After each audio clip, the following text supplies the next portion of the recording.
अफवांना पूर्णविराम. श्रीराम गॅस एजन्सीकडून सुरळीत पुरवठ्याची खात्री. सध्या काही ठिकाणी युद्धजन्य परिस्थितीमुळे गॅसचा तुटवडा निर्माण झाल्याचा अफवा पसरत असताना अशोकनगर सातपूर येथील श्रीराम गॅस एजन्सीने नागरिकांना दिलासा देणारे स्पष्टीकरण दिले आहे. एजन्सीचे संचालक प्रकाश जोशी यांनी स्पष्ट केले की गॅस सिलेंडरचा पुरवठा पूर्णपणे सुरळीत असून कोणत्याही प्रकारचा तुटवडा नाही. सध्या सर्व ग्राहकांना वेटिंगनुसार वेळेवर सिलेंडर वितरित केला जात आहे.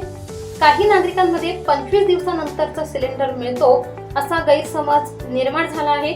मात्र प्रत्यक्षात शेवटचा सिलेंडर घेतल्यानंतर 25 दिवसांनीच नवीन बुकिंग करता येते. वितरणावर कोणतीही मर्यादा नाही असे श्रीराम गॅस एजन्सीचे संचालक प्रकाश जोशी यांनी स्पष्ट केले. ज्यांची बुकिंग आधीच झालेली आहे त्यांना प्राधान्याने सिलेंडर दिला जात आहे. तसेच ज्या ग्राहकांनी अद्याप केवायसी पूर्ण केलेले नाही त्यांनी त्वरित केवायसी करून घ्यावी असे आवाहनही करण्यात आले आहे. यामुळे भविष्यातील अडचणी टाळता येतील. याशिवाय ज्या ग्राहकांचे निधन झाले आहे त्यांच्या नावातील बदल करून घ्यावा जेणेकरून पुढे कोणतीही अडचण येणार नाही असेही एजन्सीकडून सांगण्यात आले. सरकारकडून नियमितपणे गॅसचा पुरवठा होत असून प्रत्येक ग्राहकापर्यंत सिलेंडर पोहोचवण्याची पूर्ण काळजी घेतली जात आहे. ग्राहकांनी डिलिव्हरी वेळी येणाऱ्या कर्मचाऱ्याला OTP देऊन सहकार्य करावे. त्यामुळे पेंडिंग बुकिंग लवकर क्लिअर होण्यास मदत होईल असेही प्रकाश जोशी यांनी नमूद केले. तसेच उगाचच अफवांवर विश्वास ठेवून एजन्सीवर गर्दी करू नये असे आवाहन करण्यात आले आहे. एकूणच श्रीराम गॅस एजन्सीने अत्यंत पारदर्शक आणि जबाबदारीने काम करत नागरिकांचा विश्वास जपला असून अफवांच्या पार्श्वभूमीवर दिलेले हे स्पष्ट आणि ठाम स्पष्टीकरण नागरिकांसाठी दिलासादायक ठरत आहे. सिलेंडर वेळेवर येत आहेत, वेटिंगनुसार सिलेंडर जात आहेत. लोकांमध्ये संभ्रम निर्माण झालेला आहे की 25 दिवसांनी सिलेंडर मिळणार आहे. असं काही नाही आहे. त्यांनी शेवटचं सिलेंडर घेतल्यानंतर त्यांचं बुकिंग 25 दिवसांनी होणार आहे. ज्यांची KYC झालेली आहे त्यांना प्राधान्याने सिलेंडर दिले जात आहेत. ज्यांची KYC झालेली नाही त्यांनी लवकरात लवकर KYC करून घ्यावी. काही केसेस आमच्याकडे अशा आहेत की कस्टमर्स जे ओरिजिनल कस्टमर होते त्यांचे निधन झालेले आहे. त्यांनी त्यांचे नाव बदल लवकरात लवकर करून घ्यावे जेणेकरून त्यांना पुढे अडचण येणार नाही. KYC करणं हे अनिवार्य आहे. 21 दिवसावरून 25 दिवसांची मुदत करण्यात आली आहे. याचा नेमका अर्थ काय आहे, काय सांगा?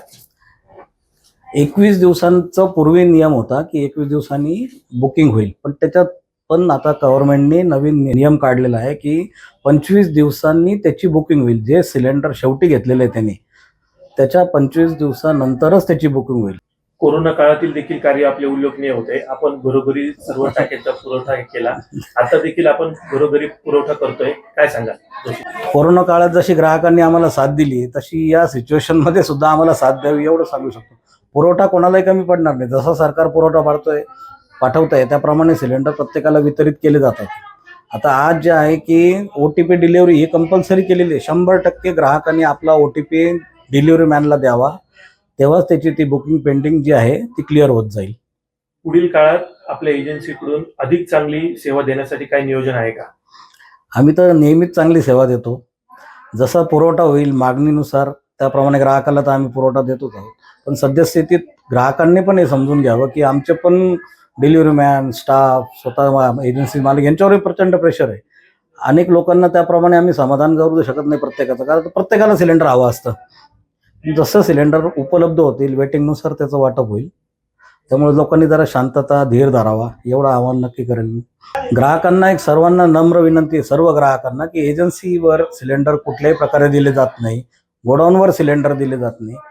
प्रत्येक बाबीचा मेसेज त्यांना मोबाईलवरती प्राप्त होत असतो. त्यांनी तो मेसेज जर व्यवस्थित वाचला तर त्यांची अनावश्यक गर्दी दुकानावरची टळेल. दुकानावर आल्यानंतरही तीच सिस्टीम दाखवेल, तेच आम्ही उत्तर देणार आहे. त्यांना ऑलरेडी मोबाईलवरती मेसेज गेलेले आहेत. कोणती बुकिंग चालू आहे, त्यांची बुकिंग झालेली आहे अथवा नाही, किती दिवसांनी बुकिंग होणार आहे, त्यांची बुकिंग जर झाली नसली तर ती कधी शक्य होणार आहे, हे सर्व प्रकारचे मेसेज कंपनीने पाठवलेले आहेत. तर उगाच पॅनिकमध्ये येऊन ग्राहकांनी दुकानावरती गर्दी करू नये. नाशिक लोकशाही न्यूज, नाशिक.